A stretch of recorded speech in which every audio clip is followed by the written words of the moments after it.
The cardboard beneath me had long since lost any pretense of comfort, and the concrete wall of Union Station pressed its cold indifference against my spine as another wave of commuters surged past.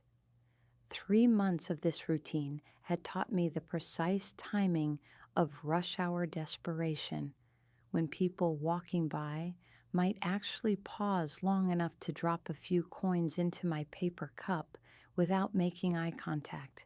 The irony wasn't lost on me that I'd once walked these same corridors in tailored suits and heels that clicked with purposeful authority, heading to business meetings where I negotiated contracts worth more than most people earned in a year. Now I measured my days by the texture of hunger, the ache in my bones from sleeping on subway benches, and the careful choreography of avoiding security guards who'd grown tired of seeing my face in their territory.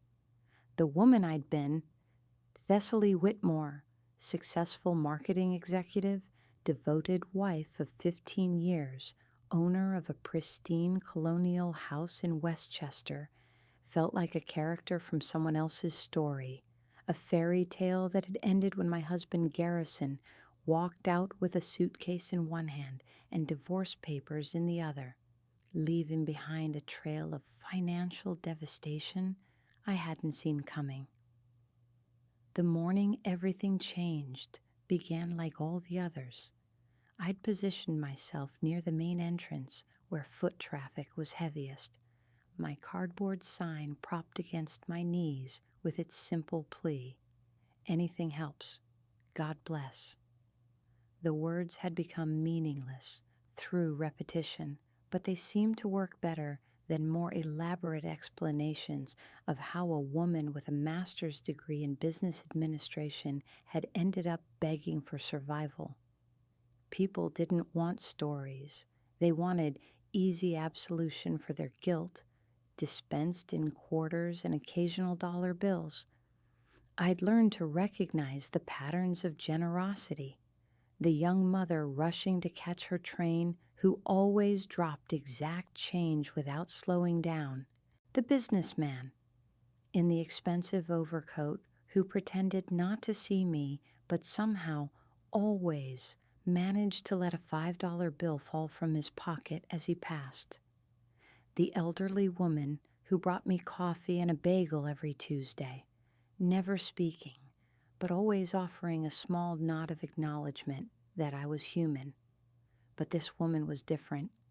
She stood directly in front of me, her sensible black pumps planted firmly on the grimy station floor, and studied my face with an intensity that made me want to shrink further into my oversized coat. She was perhaps 60, with steel gray hair pulled back in a severe chignon, and the kind of bearing that suggested she was accustomed to being obeyed without question. Her dark wool coat was impeccably tailored, and she carried a leather briefcase that had probably cost more than I'd managed to collect in 3 months of panhandling. "Thessaly Meridian Corwin," she said, and the sound of my maiden name spoken with such authority made my blood freeze in my veins. I hadn't heard those 3 words together since my wedding day, 15 years ago, when I had traded the name my parents gave me for the promise of partnership with Garrison. Most people from my past knew me only as Thessaly Whitmore, the identity I'd worn like armor through years of corporate success and suburban domesticity. But this woman knew who I'd been before all of that, and something in her expression suggested she knew exactly who I was now, too. "I don't know what you're talking about," I whispered, though my voice betrayed me with its tremor.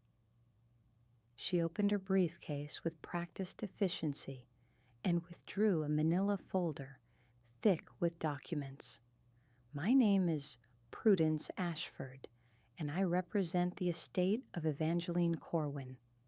I've been looking for you for quite some time, Miss Corwin."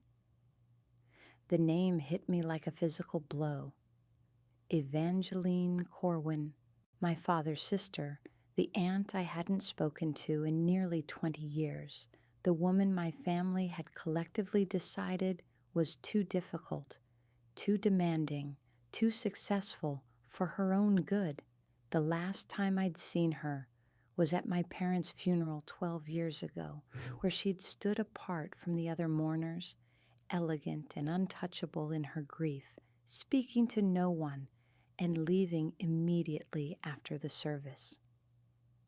I haven't used that name in 15 years, I managed, my hands clutching the paper cup so tightly I was afraid it might tear. And I haven't spoken to my aunt since my parents died. Nevertheless, Prudence said, settling onto the bench beside me with the kind of careful precision that suggested she'd made this exact gesture many times before. She never forgot about you. Miss Corwin passed away 6 weeks ago, and according to her will, you are the sole beneficiary of her estate. The words didn't make sense. Around us, the station continued its relentless pulse of human activity, trains arriving and departing, announcements echoing off vaulted ceilings, the constant murmur of 1,000 conversations. But I felt suspended outside of all of it, trapped in a bubble where nothing was quite real. That's impossible, I said. Evangeline barely acknowledged my existence when my parents were alive. We had nothing in common. She thought I was wasting my potential by getting married young, and I thought she was a cold, bitter woman who'd chosen career over family. Prudence's expression softened slightly, though her posture remained rigid. Your aunt was many things, but she wasn't sentimental. She left you her estate because she believed you were the only family member with the strength and intelligence to handle what she'd built. Her company, Corwin Enterprises, is worth approximately $47 million. I stared at her, waiting for the punchline or the catch that would make this surreal conversation make sense. $47 million. The number was so far beyond my current reality that it felt like a joke. 3 months ago, I'd been panicking about a mortgage payment that was only 2 weeks late. Now this stranger was telling me I'd inherited a fortune from a woman who'd barely tolerated my existence. Why now? I asked. Why didn't she reach out when my parents died? Why didn't she try to help when Garrison left me with nothing? Because she was testing you, Prudence replied, her voice matter of fact. Evangeline Corwin didn't believe in easy answers or unearned rewards. She wanted to see what you would do when everything was stripped away, how you would handle adversity without anyone to catch you. The explanation made my stomach turn. The idea that my suffering had been observed, evaluated, treated as some kind of cosmic examination by a woman who had the power to help but chose to watch instead felt like a violation I couldn't quite name. So this is what? A reward for surviving 3 months of homelessness? A prize for not completely falling apart when my husband cleaned out our accounts and left me with nothing but debt? Prudence opened the folder and withdrew a sealed envelope with my name written in elegant script. This letter will explain her reasoning better than I can. But, Miss Corwin, I need you to understand something before you read it. Your aunt's estate comes with conditions, significant conditions, that will require you to make choices about the kind of life you want to build going forward. I took the envelope with hands that shook from more than just the November cold. The paper felt expensive, substantial, the kind of stationery that important people used for important communications. My name on the front was written in the same careful penmanship I remembered from birthday cards that had arrived sporadically throughout my childhood. Formal, correct, but never quite warm. "What kind of conditions?" I asked, though part of me was afraid to know the answer. "Read the letter first," Prudence said, standing and smoothing her coat. "Then we'll discuss the specific terms of the inheritance. I'll be staying at the Meridian Hotel through the weekend. When you're ready to hear what your aunt requires of you, call this number." She handed me a business card that was as precisely crafted as everything else about her. Heavy cardstock, elegant font, contact information that suggested she was far more than just a lawyer. The address listed was in Manhattan, the kind of building where monthly rent would have covered my mortgage payments for half a year. After she left, I sat holding the envelope and watching the familiar rhythm of the station continue around me. Commuters hurried past with their coffee cups and smartphones, each absorbed in their own carefully constructed reality. None of them could have imagined that the homeless woman they stepped around had just been told she'd inherited millions of dollars. The disconnect between my current circumstances and what Prudence Ashford had told me felt so vast I wondered if I'd imagined the entire conversation. But the envelope was real, solid, and present in my hands. And inside it, apparently, were answers to questions I hadn't even known I was asking about the aunt who'd remained a mystery throughout my entire adult life. I thought about Evangeline as I remembered her from my childhood, tall and elegant, always impeccably dressed, with sharp eyes that seemed to see everything and miss nothing. She'd visit our modest suburban home, perhaps twice a year, bringing expensive gifts that my parents accepted with obvious discomfort and sitting through dinner conversations that felt more like diplomatic negotiations than family gatherings. Even as a child, I'd sensed the tension between my father and his successful sister, the way he became smaller and more defensive in her presence. "Your aunt thinks she's better than us," my mother had said once after Evangeline left, her voice carrying the particular bitterness reserved for family members who'd achieved more than seemed fair. All that money and success, but she's still alone. What good is any of it if you don't have people who love you? I'd internalized that lesson, choosing marriage and partnership over the single-minded career focus that had defined Evangeline's life. When Garrison proposed during my senior year of college, I'd said yes without hesitation, imagining a future built on shared dreams and mutual support.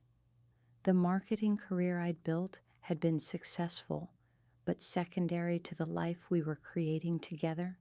The house in Westchester, the plans for children that never materialized, the comfortable routine of a marriage that felt solid and permanent, until the morning I'd come home from a business trip to find Garrison packing a suitcase and a stranger sitting at our kitchen table with a stack of legal documents. "This is Patricia Voss," he'd said without preamble, not even looking up from his methodical folding of shirts and ties. "She's here to explain the financial situation." The financial situation, as it turned out, was that Garrison had been systematically emptying our accounts for months, routing money through a series of investments and business ventures that existed only on paper. The mortgage was 3 months behind. Our credit cards were maxed out, and the retirement accounts I'd thought were secure had been liquidated to fund his increasingly desperate attempts to recover losses from previous schemes. "We'll need you to sign these documents acknowledging the debt restructuring," Patricia had explained with the kind of clinical detachment that suggested she'd delivered this speech many times before. Mr. Whitmore has agreed to assume responsibility for the legitimate marital assets, but you'll need to handle the remaining obligations. The remaining obligations, it turned out, included everything from the underwater mortgage to credit card debt I hadn't known existed. By the time the lawyers finished their careful parsing of our shared financial life, I was left with nothing but the debt Garrison couldn't or wouldn't take responsibility for. 15 years, I'd said to him, as he loaded the last of his belongings into a car I'd apparently helped pay for, but would never see again. 15 years, and this is how it ends? With lawyers and papers, and you walking away from everything we built together? He'd finally looked at me then, and what I saw in his eyes was worse than anger or hatred. It was indifference, the look you might give a stranger who'd asked for directions to a place you'd never heard of. We didn't build anything, Thessaly. You worked and I spent, and when there was nothing left to spend, it was time to go. That's not building a life together. That's just coexisting until the money runs out. The precision of his cruelty had been almost impressive. No shouting, no dramatic declarations, just the calm enumeration of how thoroughly I'd misjudged everything I'd thought was solid and real in my life. Now, sitting in a subway station with an envelope that might change everything again, I wondered if Evangeline had somehow known this day would come. Had she watched my marriage from a distance, recognizing something I'd been too trusting or too naive to see? Had she anticipated that the nice, conventional life I'd chosen would eventually reveal itself as another kind of trap? I opened the envelope carefully, aware that whatever was inside would mark another irrevocable moment in a year that had already contained too many of them. The letter was written on the same elegant stationery as the envelope, filled with Evangeline's precise handwriting that I remembered from those childhood birthday cards. "My dear Thessaly," it began, and already I could hear her voice in the formal cadence of the words. "If you are reading this letter, it means two things. I am dead, and you have discovered what happens when you trust other people to define your worth and secure your future. I am sorry for the first, though death comes to all of us eventually. I am not sorry for the second, because it was a lesson you needed to learn before you could become who you were meant to be." The bluntness of it took my breath away. Even in death, Evangeline Corwin was exactly as direct and uncompromising as I remembered. "You probably think me cruel for watching your struggles without offering assistance. Perhaps I am, but I learned long ago that strength is not built in comfort, and wisdom is not gained through easy answers. The woman who married Garrison Whitmore was not ready for what I am offering you now. The woman who has survived the past 3 months might be."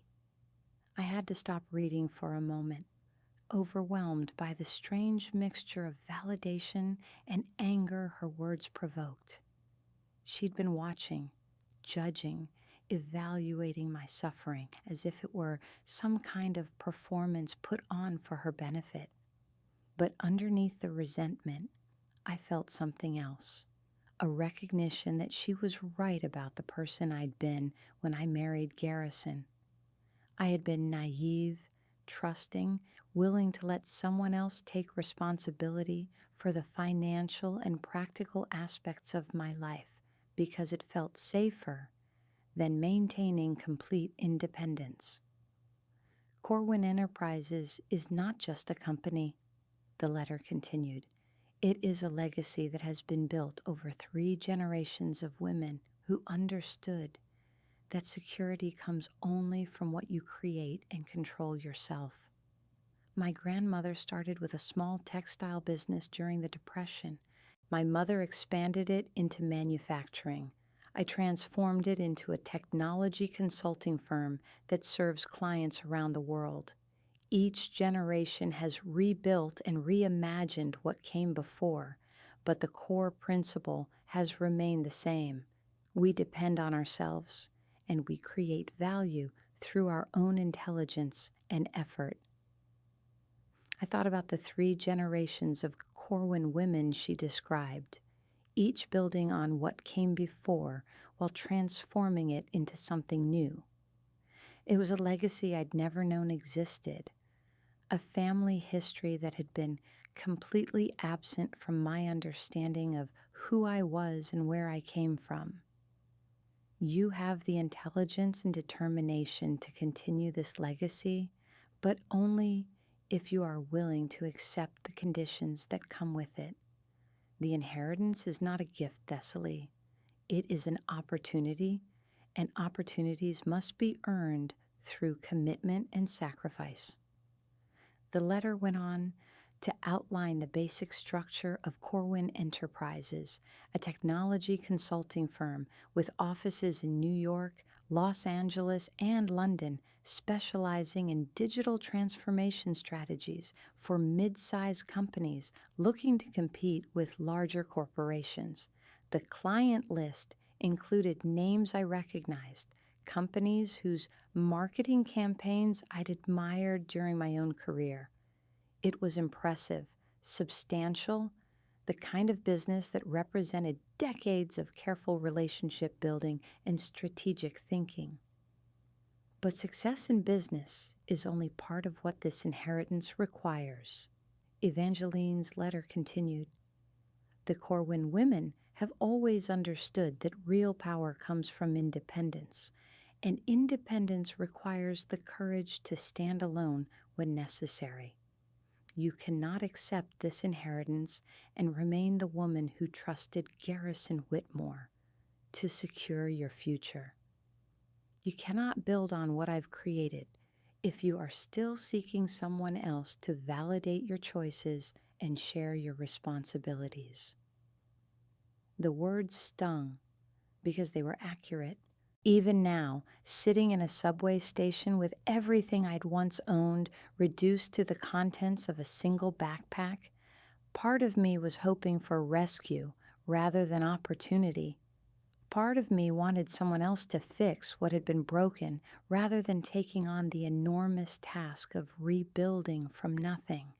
The specific conditions of the inheritance are outlined in the documents Prudence will show you when you're ready to discuss them. But I will tell you this, accepting what I'm offering means accepting that you will never again allow your security to depend on anyone else's choices. It means building a life that belongs entirely to you, regardless of whether that life includes marriage, partnership, or romance. It means becoming the kind of woman who creates rather than simply survives. The letter concluded with a paragraph that was more personal than anything else Evangeline had written. I chose not to marry or have children because I believed those commitments would compromise my ability to build what I wanted to build. I have watched you, and I believe you are capable of finding a different balance than I did, but only if you approach it from a position of strength rather than need. The woman who begged Garrison Whitmore to explain why he was leaving was operating from need. The woman who survived 3 months of homelessness without compromising her integrity is discovering strength. Continue discovering it, and everything I've built can become the foundation for something even greater. She'd signed it simply, Your Aunt, Evangeline. But below her signature was a postscript that made my throat tighten with unexpected emotion. Your parents were good people who loved you deeply, but they were afraid of taking risks because they had seen what failure could cost. I was afraid of different things, And perhaps I went too far in the opposite direction. You have the opportunity to be braver than any of us were if you choose to take it. I folded the letter carefully and sat in the growing evening darkness, watching commuters hurry past toward trains that would take them home to lives that felt secure and predictable. 3 months ago, I'd been one of them, rushing through this same station toward a suburban life that had felt permanent and safe. Now I understood how quickly that kind of security could vanish, but I also understood something else. The woman who'd married Garrison Whitmore had been seeking safety in someone else's choices. The woman sitting here now had learned that the only real security came from your own ability to adapt and survive. Maybe that was what Evangeline had been trying to teach me through 3 months of deliberate abandonment to my own resources. But understanding the lesson and accepting what came next were different things entirely. Whatever conditions Prudence Ashford wanted to discuss, whatever requirements came with inheriting $47 million and a family legacy I'd never known existed, would require me to become someone I'd never been before. Not just independent, but truly autonomous. Not just successful, but entirely self-reliant. The card Prudence had given me was still in my pocket, solid and real as the letter had been. The Meridian Hotel, a phone call away from learning what Evangeline Corwin considered fair conditions for transforming her homeless niece into the inheritor of a business empire. I thought about the modest hotel room I'd been staying in for the past week, paid for with money I'd made selling my wedding ring and the few pieces of jewelry Garrison had somehow overlooked in his systematic liquidation of our shared assets. It was warm and clean and infinitely preferable to the subway benches where I'd spent my first 2 months after losing the house, but it was temporary. Everything in my life had become temporary, suspended between what I'd lost and what I might be able to build next. The inheritance Evangeline was offering represented the opposite of temporary. It was permanence, security, the kind of foundation that could support whatever life I chose to create, but it came with requirements that would fundamentally change who I was and how I moved through the world. I walked slowly back to the hotel, my mind cycling through everything Prudence had told me and everything Evangeline had written. The desk clerks nodded politely as I passed, the same professional courtesy he'd shown every night for a week. He had no way of knowing that the tired woman in the oversized coat might be about to inherit more money than he'd see in several lifetimes. In my small room, I spread Evangeline's letter on the narrow desk and read it again, this time focusing on the questions it raised rather than the answers it provided. What exactly did she mean by conditions? What would it require of me to maintain control of a technology consulting firm when my experience was in marketing? How could I ensure that accepting her help wouldn't simply create a different kind of dependence? But underneath all the practical concerns was a deeper question that I wasn't sure I was ready to answer. Was I prepared to become the kind of woman Evangeline had been? Successful, independent, powerful, but also fundamentally alone. She'd built an empire, but she'd done it without partnership, without the possibility of sharing the burden or the triumph with someone who loved her for reasons that had nothing to do with what she'd accomplished. I thought about Garrison and the 15 years I'd spent building what I'd believed was a life partnership. The betrayal still stung, but what hurt more was the recognition that I'd given away so much of my autonomy that I'd become vulnerable to exactly the kind of devastation I was still recovering from. I'd let someone else take responsibility for our financial security, trusting that his love for me would be enough to ensure he'd protect what we'd built together. Evangeline's letter suggested that such trust was not just naive but dangerous, that real security could only come from maintaining complete control over your own resources and decisions. But was she right? Was partnership always a form of weakness, or had I simply chosen the wrong partner? These were the questions that kept me awake as night settled over the city, and they were still cycling through my mind when I finally reached for the phone to call Prudence Ashford the next morning. The conditions Evangeline had attached to her inheritance might provide answers, or they might simply create new dilemmas. But either way, I needed to hear them. The phone rang twice before Prudence's precise voice answered. "Miss Ashford speaking." "This is Thessaly," I said, and the name felt strange in my mouth after so many years of being Mrs. Whitmore. "I read the letter. I'm ready to discuss the conditions." "Excellent. Can you meet me at my hotel at 10 o'clock this morning? We have quite a lot to cover, and some of it will require documentation you'll want to review carefully." "I'll be there," I said, and hung up the phone, feeling like I was agreeing to much more than a business meeting. The Meridian Hotel was the kind of establishment that made you aware of your clothes and posture the moment you walked through the doors. Everything from the marble floors to the crystal chandeliers spoke of a world where appearance mattered, and first impressions could determine how seriously you were taken. In my carefully maintained but clearly second-hand clothes, I felt like an imposter, but I forced myself to walk to the concierge desk with the kind of confidence I'd once possessed naturally.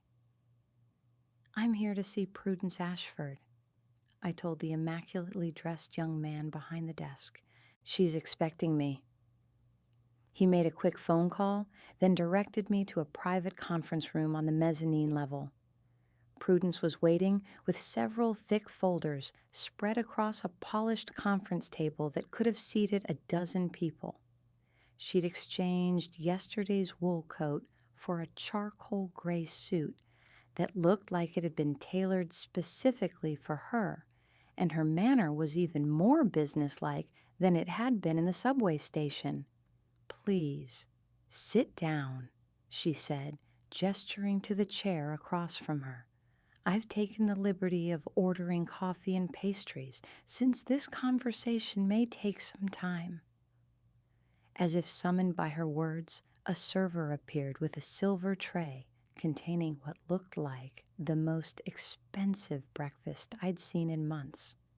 The coffee was rich and complex, served in china cups that probably cost more than I'd been spending on food each week. I tried not to seem too eager as I reached for a croissant that was still warm from the oven. "Before we discuss the specific conditions," Prudence began, opening the largest folder, "I want you to understand the scope of what your aunt built. Corwin Enterprises currently employs 237 people across 3 offices. Last year's revenue was approximately $63 million, with a net profit of $18 million. The company has been growing consistently for the past 15 years, and the client retention rate is over 90%. She slid a bound report across the table, filled with charts and financial projections that represented a level of success I'd never imagined was possible for a business I'd never heard of. "Your aunt was not just the owner," Prudence continued. "She was the primary strategist, the lead consultant on the company's most important accounts, and the final authority on all major decisions. Replacing her knowledge and relationships will require someone with exceptional intelligence, determination, and business instincts. I studied the financial documents, trying to process the magnitude of what I was looking at. 63 million in revenue, 18 million in profit, numbers that represented the livelihoods of hundreds of people and the trust of clients who'd built their own success on Evangeline's guidance.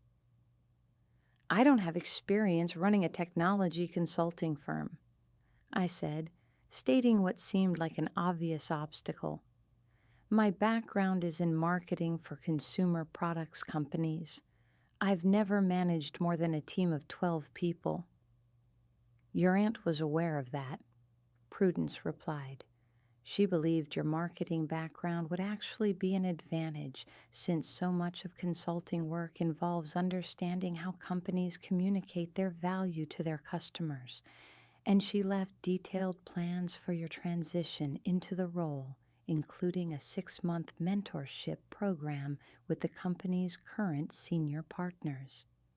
The fact that Evangeline had planned for my success made the inheritance feel less like a windfall and more like a carefully orchestrated test.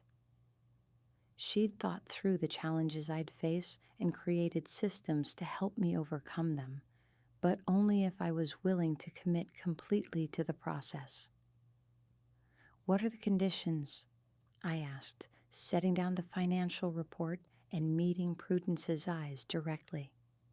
She opened another folder and withdrew a document that looked like a contract, though it was unlike any legal agreement I'd ever seen.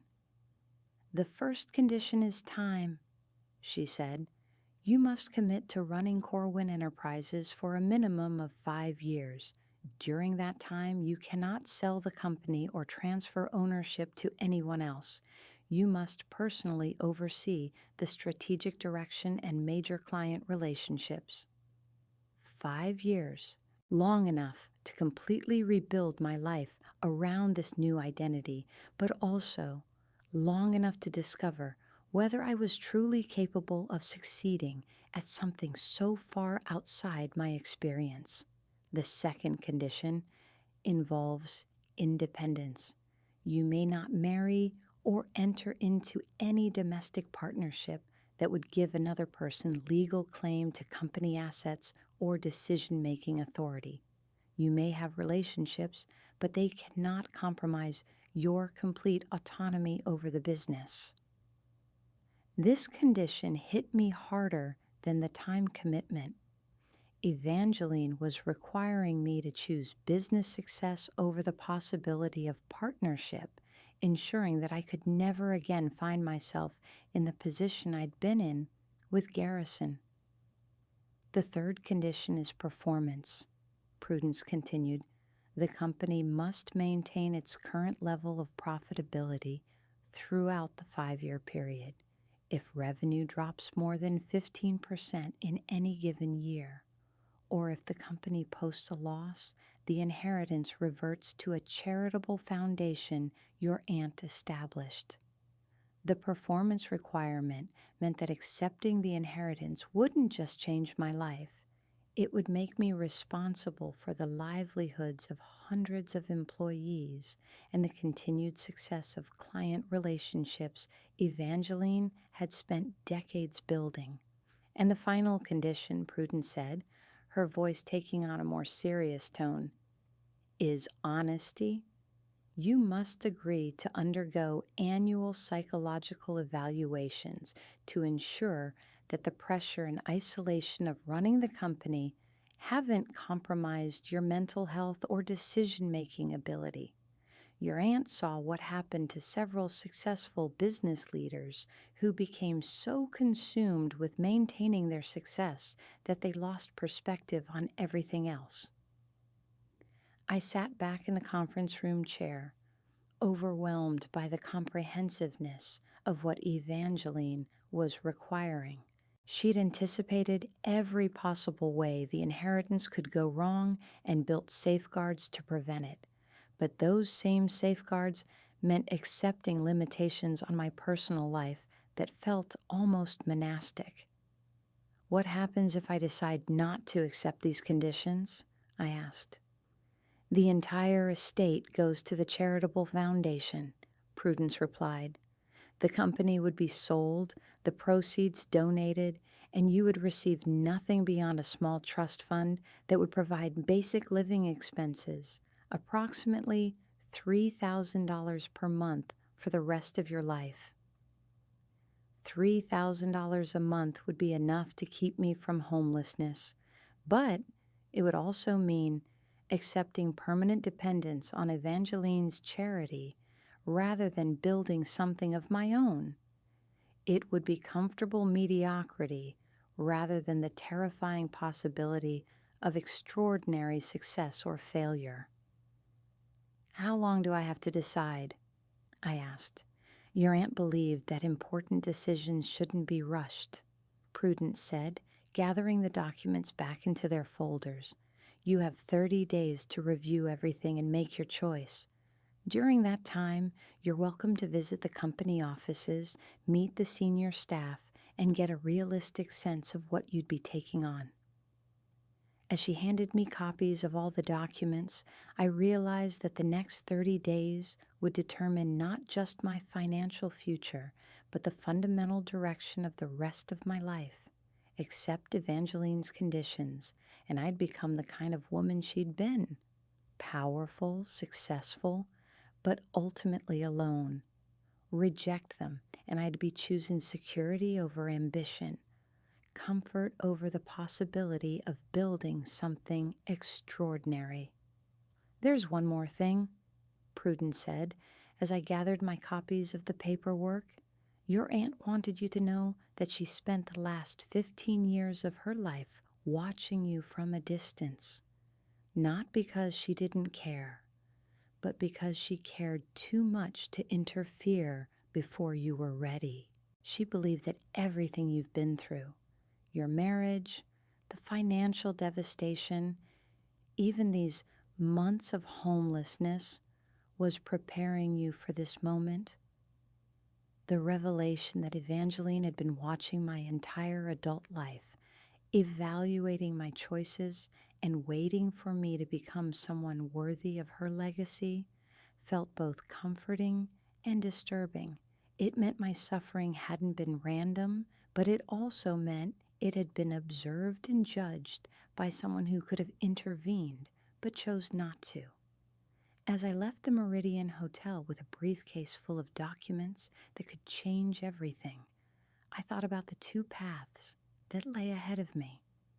One led toward a life of extraordinary responsibility and potential isolation. The other led toward modest security and the freedom to pursue relationships and experiences that had nothing to do with business success. But as I walked through the city streets toward my small hotel room, I realized that Evangeline had been right about one thing. The woman who'd married Garrison Whitmore would never have been capable of making this choice. She would have been too afraid of failure, too dependent on others' approval, too committed to conventional definitions of success and happiness. The woman I was becoming might be different. 3 months of homelessness had taught me that I could survive things I'd never imagined facing. The betrayal of my marriage had shown me the dangers of trusting someone else to secure my future.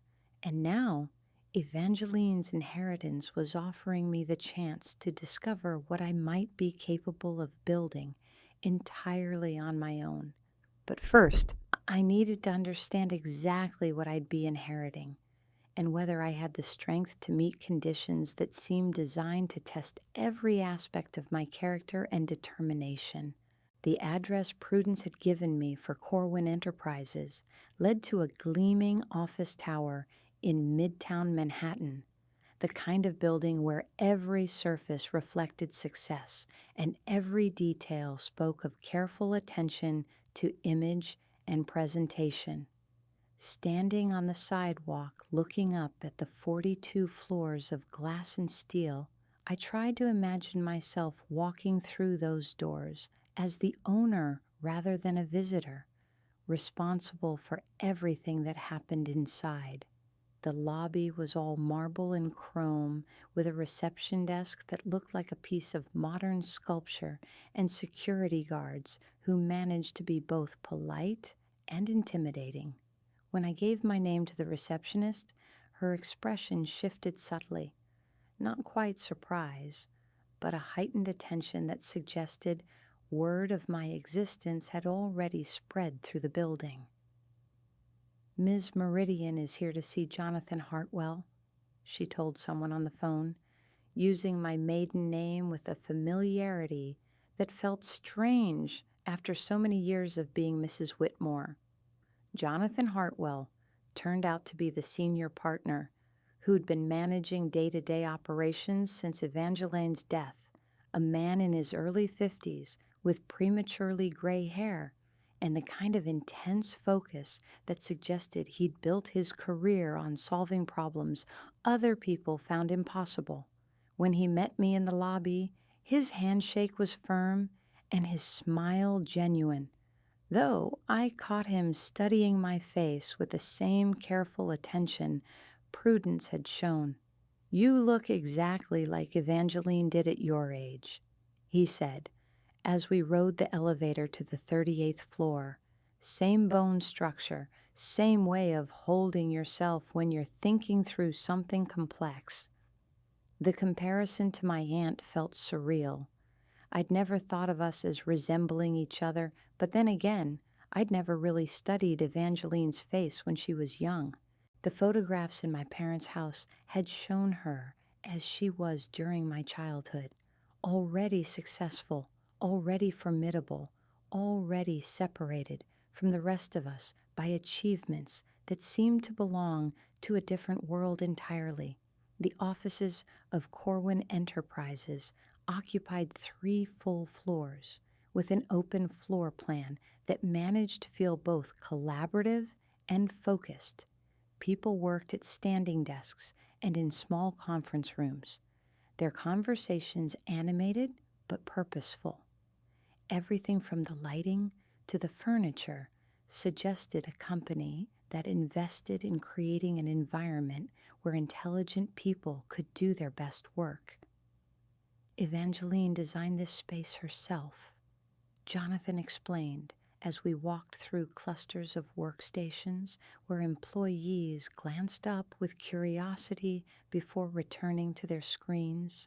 She believed that the physical environment shapes the quality of thinking, so every detail was chosen to encourage creativity and clear communication. I could see Evangeline's influence everywhere, in the art that favored clean lines over decoration, in the conference rooms with glass walls that created transparency without eliminating privacy, in the small details like the quality of the coffee service and the ergonomic keyboards at every workstation. This wasn't just a place where people came to earn a paycheck. It was a carefully constructed ecosystem designed to produce exceptional work. "What did people think of her?" I asked as we paused outside a corner office that had obviously been Evangeline's domain. "I mean, what was she like to work for?" Jonathan considered the question carefully before answering. Demanding, brilliant, sometimes difficult, but also completely fair and genuinely invested in everyone's success. She hired the best people she could find and then created conditions that allowed them to exceed their own expectations. Through the glass walls of what had been Evangeline's office, I could see a space that reflected the same careful attention to detail as the rest of the floor. A large desk positioned to face both the windows overlooking the city and the door where people would enter. Bookshelves lined with professional journals and business texts, but also novels and poetry collections that suggested interest beyond work, photographs showing Evangeline with clients and colleagues, but nothing personal, nothing that revealed the private woman behind the professional success. "The hardest part of losing her," Jonathan continued, "wasn't just her strategic thinking or her relationships with clients. It was the way she could look at a complex problem and see solutions that weren't obvious to anyone else. That's not something you can teach or delegate. It's a way of thinking that either exists or doesn't. The weight of what he was describing, the expectation that I could somehow replace not just Evangeline's position, but her unique capabilities, felt overwhelming. I'd been successful in my marketing career, but success in a support role was different from the kind of leadership he was describing. "Do you think I can do this?" I asked him directly, needing an honest assessment from someone who understood what the job actually required. Jonathan stopped walking and turned to face me fully, his expression serious but not unkind. "I think you have the intelligence and the determination. Whether you have the specific skills and instincts remains to be seen. But Evangeline believed in you, and her judgment about people was rarely wrong." The next 4 hours were a whirlwind of introductions, explanations, and demonstrations of the work Corwin Enterprises actually did. I met with team leaders who walked me through current client projects, explaining how they helped mid-sized companies navigate digital transformations that could either accelerate their growth or destroy them if handled poorly. I sat in on a client call where consultants discussed implementation strategies with executives who clearly trusted their advice completely. What struck me most was the sophistication of the work and the level of trust clients placed in Corwin's recommendations. These weren't simple technology upgrades or routine consulting projects. They were complex strategic initiatives that could determine whether companies survived and thrived in an increasingly competitive marketplace. "The clients don't just hire us for our technical expertise," explained Sarah Chen, a director who'd been with the company for 8 years. "They hire us because Evangeline built a reputation for understanding their business challenges better than they understood them themselves. She could look at a company's operations and see opportunities and risks that weren't obvious to people working inside the system." By the time I left the building that evening, my head was spinning with information about client relationships, project methodologies, and financial projections. The scope of what I'd be taking on if I accepted Evangeline's conditions was far more complex and demanding than anything I'd imagined during my years of corporate marketing work. But I'd also seen something else during my day at Corwin Enterprises, evidence of a company culture that Evangeline had created deliberately, with values and standards that went beyond simple profit maximization. The employees I'd met weren't just competent, they were engaged, challenged, invested in producing work they could be proud of. It was the kind of environment I'd always hoped to find in my own career, but had never quite discovered. That night, I spread all of Prudence's documents across my hotel room's small table and began the careful process of understanding exactly what I'd be committing to if I accepted the inheritance. The legal language was dense and precise, but the essential terms were clear. 5 years of complete commitment, performance standards that would require sustained excellence, personal restrictions that would fundamentally change how I could live my life. The phone rang just as I was reviewing the financial projections for the 3rd time. When I answered, Prudence's familiar voice greeted me. "How was your first day at the office?" she asked, and I could hear a note of amusement in her tone. "Overwhelming," I admitted, "but also impressive. I can see why Evangeline was proud of what she built." "And can you see yourself building on it?" The question went to the heart of what I'd been wrestling with all evening. Could I imagine myself not just managing what Evangeline had created, but expanding and improving it? Could I develop the strategic thinking and relationship building skills that seemed to be at the center of the company's success? I don't know yet, I said honestly, but I think I want to find out. That's all Evangeline hoped for, Prudence replied, the willingness to discover what you might be capable of, even if it means leaving behind everything comfortable and familiar. After she hung up, I sat in the growing darkness of my hotel room, looking out at the city lights and thinking about the choice that lay ahead of me. The decision I was facing wasn't just about accepting an inheritance or taking on a new career.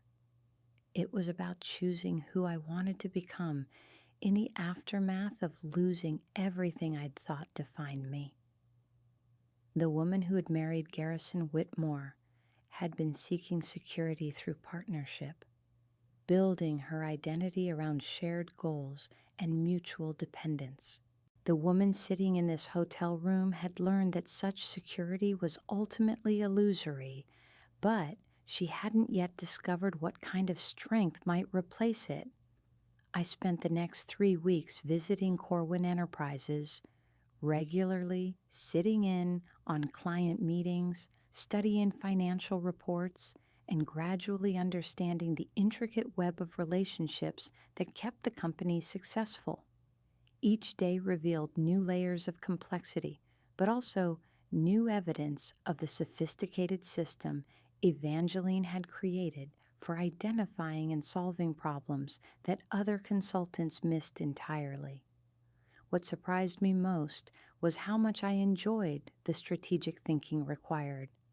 Marketing had taught me to understand consumer psychology and build compelling narratives around products, but consulting required something deeper: the ability to see patterns across industries, to recognize how technological changes might affect business models that had worked for decades, to anticipate problems before they became crises. You're starting to think like Evangeline, Jonathan observed one afternoon as we reviewed a proposal for a manufacturing client struggling with supply chain disruptions. Same way of approaching problems from multiple angles until you find the solution that addresses causes rather than just symptoms. The comparison felt both flattering and unsettling. I was beginning to understand that accepting Evangeline's inheritance would mean more than just running her company. It would mean becoming someone fundamentally different from who I'd been before. The question was whether I was prepared for that transformation and whether the person I'd become would be someone I could live with. The answer came unexpectedly. During a meeting with a potential client whose business was failing because of decisions made by his recently deceased partner, Marcus Holloway owned a small chain of specialty bookstores that had been thriving until his business partner began making investments that prioritized quick profits over long-term sustainability. Now, Marcus was facing bankruptcy, despite having built something genuinely valuable over 15 years of careful work. I trusted him completely, Marcus explained, his voice carrying the same bewildered pain I recognized from my own experience with Garrison. We'd been friends since college. I thought shared history meant shared values, but it turned out he was willing to sacrifice everything we'd built for a chance at getting rich quickly. Listening to his story, I felt something click into place. Not just understanding of his business challenges, but recognition of the deeper pattern. Marcus had made the same mistake I'd made with Garrison, assuming that love or friendship was sufficient protection against betrayal. But betrayal, I was learning, often came from the people closest to you. precisely because they had the access and trust necessary to cause maximum damage. The question isn't whether you can save the bookstores, I told him, surprising myself with the clarity of my thinking. The question is whether you can rebuild them in a way that ensures this kind of vulnerability never happens again. That means restructuring everything: ownership, decision-making authority, financial controls, so that the success of what you've built depends only on choices you can control. Marcus stared at me for a long moment, then nodded slowly. You sound like someone who's been through something similar. I have, I admitted, and I'm still figuring out what the rebuilding looks like. After that meeting, I called Prudence and asked to review the inheritance documents one more time. But this time, instead of focusing on the restrictions and requirements, I tried to understand them as Evangeline had intended, not as limitations, but as protections against the kind of vulnerability that had destroyed my marriage and nearly destroyed Marcus's business. The prohibition against marriage or domestic partnership wasn't about isolating me from human connection. It was about ensuring that I could never again find myself in a position where someone else's financial decisions could undermine what I'd built. The performance requirements weren't about punishment for failure. They were about maintaining the discipline necessary to honor the trust of employees and clients who depended on the company's continued success. And the psychological evaluations weren't about questioning my competence. They were about preventing the kind of tunnel vision that could make me lose perspective on what actually mattered in the pursuit of business success. Understanding Evangeline's reasoning didn't make the choice easier, but it did make it clearer. I was being offered the chance to build a life of extraordinary independence and influence, but only if I was willing to accept that such a life required different priorities and sacrifices than the conventional path I'd tried to follow with Garrison. On the morning of day 28, I woke up knowing what my answer would be. I called Prudence and arranged to meet her at the Corwin Enterprises offices rather than her hotel. If I was going to commit to this path, I wanted to do it in the place where I'd be spending the next 5 years of my life, surrounded by the evidence of what Evangeline had built and what I'd be responsible for maintaining. When I arrived, Prudence was waiting in what had been Evangeline's office, the legal documents arranged on the desk with the same precision she'd shown in everything else. Through the windows, I could see the city sprawling toward the horizon, millions of people pursuing their own versions of success and security. "You've made your decision," she said, and it wasn't quite a question. "I accept the conditions," I told her, settling into the chair across from Evangeline's desk. "All of them." Prudence nodded and opened the folder containing the final contracts.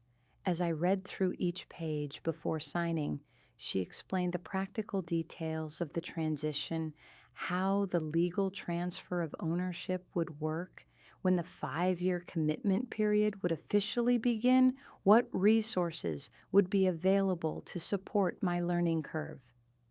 "There's one more document," she said, when I'd finished signing everything else. "A letter Evangeline wanted you to have after you made your choice, regardless of what that choice was." She handed me an envelope identical to the first one, my name written in Evangeline's careful script. Inside was a single page, much shorter than her earlier letter, but somehow more personal. "My dear Thessaly," it began, "if you are reading this, you have chosen to accept what I've offered, despite knowing how difficult it will be. I'm not surprised. The woman who survived 3 months of homelessness without compromising her integrity has the strength for anything she chooses to undertake. But I want you to know that strength doesn't mean you have to face everything alone. The conditions I've set are designed to protect your independence, not to isolate you from meaningful connection. Choose your relationships carefully, but don't choose them based on fear. The right people will respect your autonomy and support your success without trying to control or benefit from it. Trust your instincts about who those people are. The letter continued with practical advice about managing the transition, recommendations for additional training in areas where my experience was limited, and suggestions for building relationships with key clients and industry contacts. But it was the final paragraph that moved me most. I spent 40 years building Corwin Enterprises, but I also spent 40 years avoiding the risk of trusting anyone completely. I do not regret the choices that led to my success, but I do regret some of the experiences I never allowed myself to have. You have the opportunity to be braver than I was in all aspects of your life, not just business. Take that opportunity when it presents itself. Reading those words, I understood that Evangeline's conditions weren't meant to lock me into her exact pattern of living. They were meant to ensure I had the foundation necessary to make my own choices about how to balance independence with connection, success with fulfillment, professional achievement with personal happiness. The transition to running Corwin Enterprises was everything Prudence had warned me it would be: overwhelming, demanding, and occasionally terrifying. The first month was spent in intensive meetings with senior staff, crash courses in technology consulting methodologies, and careful introductions to the company's most important clients. Everyone was polite and professionally supportive, but I could feel them watching, evaluating, waiting to see whether Evangeline's niece could possibly measure up to the woman who'd built everything they depended on. The first real test came 6 weeks into my tenure, when a major client called an emergency meeting to discuss problems with an implementation project that had been managed by one of our senior consultants. The client was threatening to terminate their contract and demand a full refund, which would have cost the company nearly $2 million in revenue and potentially damaged our reputation with other clients in the same industry.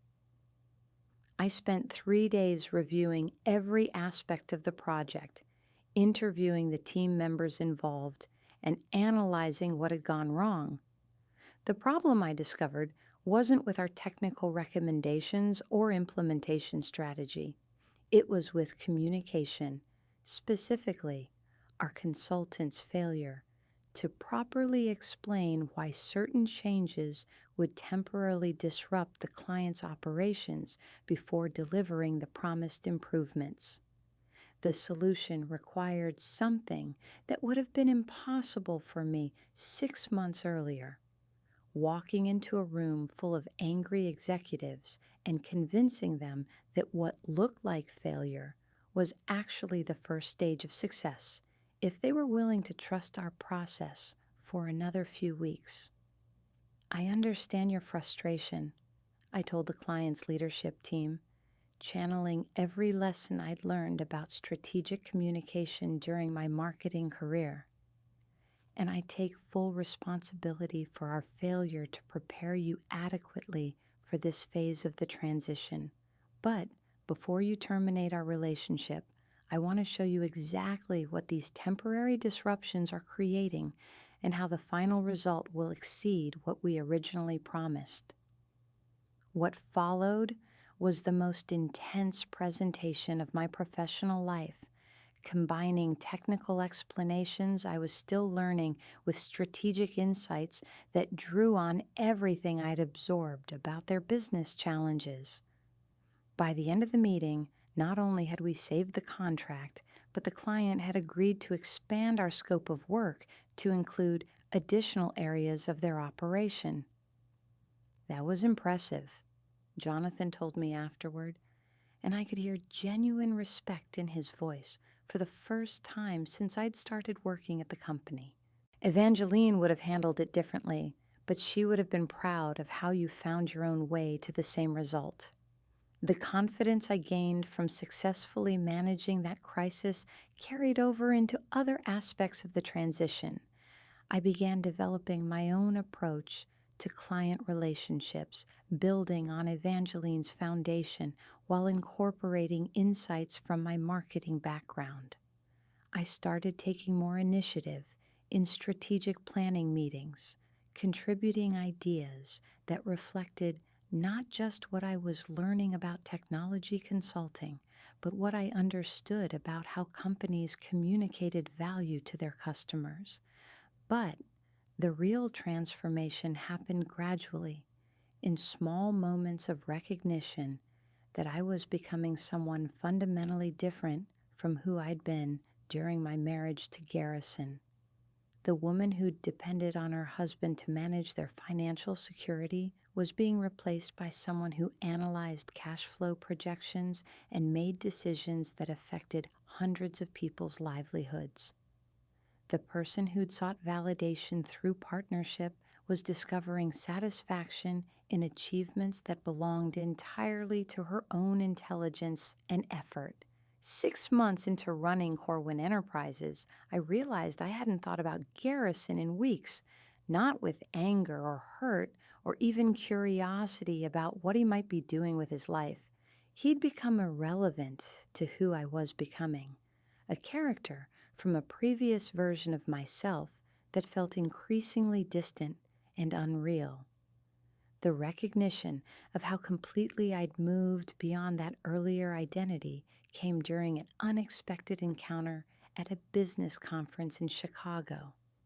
I was presenting on digital transformation strategies for mid-market companies when I noticed a familiar face in the audience. Garrison, sitting in the back row with a notebook and an expression of concentration I remembered from our early years together. After the presentation, he approached me with a mix of nervousness and determination that suggested he'd been planning this conversation for some time. "Thessaly," he said, and even the way he spoke my name felt different. Not the casual familiarity of marriage, but something more formal and uncertain. "I wasn't sure you'd remember me." The absurdity of the statement almost made me laugh. Remember him, the man whose betrayal had destroyed my life and forced me to rebuild everything from nothing? But looking at him now, I realized he was right, in a way he probably didn't understand. The woman standing here didn't have much in common with the person who'd been married to Garrison Whitmore. "What are you doing here?" I asked, not unkindly, but without any of the emotional charge that might have colored the question a year earlier. "Learning," he said simply. After everything fell apart with the investments, I realized I needed to understand business fundamentals in a way I never had before. Your presentation was brilliant, by the way. I can see why you're successful. We talked for perhaps 20 minutes, a conversation that felt surreal in its ordinariness. He told me about his attempts to rebuild his career, his struggles with debt from the failed ventures that had destroyed our marriage, his gradual recognition of how completely he'd misjudged both his abilities and his character. I found myself feeling something I hadn't expected, not forgiveness exactly, but a kind of detached compassion for someone who was clearly still figuring out how to live with the consequences of his choices. I owe you an apology, he said finally, not just for the financial stuff, but for how I left. You deserved better than that, especially after 15 years. You're right, I agreed. I did deserve better. But in a strange way, what you did forced me to discover I was capable of much more than either of us realized. When we parted ways, I felt something I hadn't expected: gratitude. Not for the betrayal itself, but for the way it had ultimately led me to a life that was entirely my own creation. Without Garrison's deception and abandonment, I might never have found my way to Evangeline's inheritance, never discovered I was capable of running a complex business, never learned the satisfaction that came from success built on my own intelligence and determination. The second year of running Corwin Enterprises brought new challenges and deeper satisfaction. The company's reputation continued to grow, client retention remained strong, and I began to feel genuine confidence in my strategic decision-making. More importantly, I started to understand what Evangeline had meant about the possibility of being braver than she'd been in all aspects of life. The opportunity came in the form of David Meridian, a software architect who'd been hired to lead our technology infrastructure upgrade. He was exactly the kind of person Evangeline's conditions were designed to protect me from: intelligent, attractive, successful in his own right, and clearly interested in more than just professional collaboration. Under the terms of my inheritance, I couldn't marry him or enter into any domestic partnership that might compromise my control over the company. But as I got to know him through months of working together, I realized that Evangeline's letter had been right about choosing relationships carefully rather than avoiding them entirely. David never asked about my financial situation or showed any interest in the business aspects of my life beyond our professional collaboration. He seemed genuinely fascinated by my strategic thinking, but he was equally content to spend evenings discussing books or art, or the kind of philosophical questions that had nothing to do with corporate success. Most importantly, when I explained the restrictions that came with my position, he didn't see them as obstacles to overcome, but as choices I'd made that deserved respect. I'm not looking for a traditional partnership anyway, he told me one evening as we walked through Central Park after a particularly successful client presentation. I've seen too many relationships where people lose themselves trying to merge their lives completely.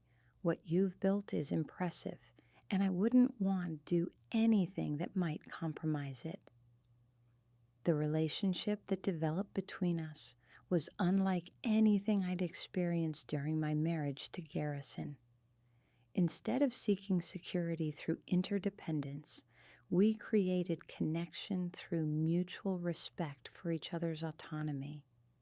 Instead of trying to build a shared identity, we enjoyed the ways our separate lives enriched each other without requiring surrender of individual goals or values. It wasn't the kind of partnership that would satisfy everyone, but it was exactly what I needed. Someone who could appreciate the woman I was becoming without trying to change or control the process. The third year brought an unexpected test of everything I'd learned about balancing independence with connection. David was offered a position leading technology development for a startup in Silicon Valley, an opportunity that represented the next logical step in his career, but would require relocating across the country. "I don't expect you to change your life for mine," he told me the night he received the offer, "but I also don't want to lose what we have. So we need to figure out if there's a way to maintain our relationship despite the distance." The old version of myself might have panicked at the prospect of losing someone important, might have tried to convince him to stay or considered leaving everything to follow him. But the woman I'd become understood that real partnership meant supporting each other's growth even when it created temporary challenges. Take the position, I told him without hesitation. It's exactly what you've been working toward, and you'd regret passing it up. We'll figure out how to make the distance work. What followed was a year of frequent flights, extended video calls, and the kind of creative problem solving that kept our connection strong despite being separated by 3,000 miles. In some ways, the physical distance actually strengthened our relationship by requiring us to be more intentional about communication and more appreciative of the time we did spend together. But the real test came when David's startup began considering an expansion that would require establishing an East Coast office, potentially in New York.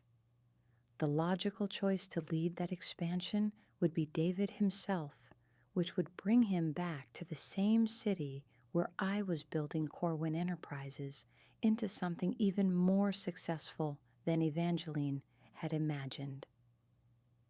I want to be clear about something, he said during one of his visits back to New York.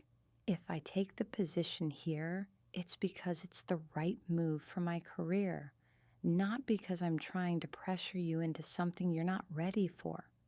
Our relationship works because we both have our own lives and goals. I don't want to change that dynamic. His understanding of what I needed, independence within connection rather than merger or compromise, convinced me that what we'd built together was worth protecting and nurturing. When he did move back to New York 6 months later, we continued the pattern we'd established. Two successful people who chose to share parts of their lives while maintaining complete autonomy over their individual goals and decisions. By the end of my 4th year running Corwin Enterprises, the company had exceeded every performance metric Evangeline had established. Revenue had grown to over $78 million. We'd expanded into new markets, and our client retention rate had reached 94%. More importantly, I'd developed my own reputation in the industry, distinct from Evangeline's legacy, but built on the foundation she'd provided. The annual psychological evaluation that was part of my inheritance conditions revealed something I'd begun to suspect. I wasn't just successfully managing the requirements of running the company, I was thriving in ways that went beyond professional achievement. The isolation and pressure that had concerned Evangeline weren't problems for me, because I'd learned to balance the demands of leadership with relationships and experiences that enriched rather than compromised my effectiveness. You've exceeded every expectation, Prudence told me during our yearly review meeting. Evangeline would be proud of what you've accomplished, but more importantly, she'd be impressed by how you found your own way to do it. As I approached the end of my 5-year commitment, I faced a choice I hadn't anticipated when I first accepted the inheritance. The terms of Evangeline's will gave me complete freedom after fulfilling the initial requirements. I could sell the company, transfer ownership, even walk away entirely if I chose to pursue something completely different. But sitting in the office that had once been Evangeline's, looking out at the city where I'd rebuilt my entire life from nothing, I realized I didn't want to go anywhere. Corwin Enterprises wasn't just a business I'd inherited. It had become the vehicle for discovering capabilities I'd never known I possessed and building a life that felt authentically mine in every detail. The decision to continue leading the company beyond the required 5 years wasn't about obligation or fear of change. It was about recognizing that I'd found something rare, work that challenged and fulfilled me, relationships that enriched rather than constrained me, and a sense of purpose that came from creating value for employees and clients who trusted my judgment and leadership. On the morning that marked exactly 5 years since I'd first met Prudence Ashford in Union Station, I called a company-wide meeting to announce that I'd be staying indefinitely as CEO of Corwin Enterprises.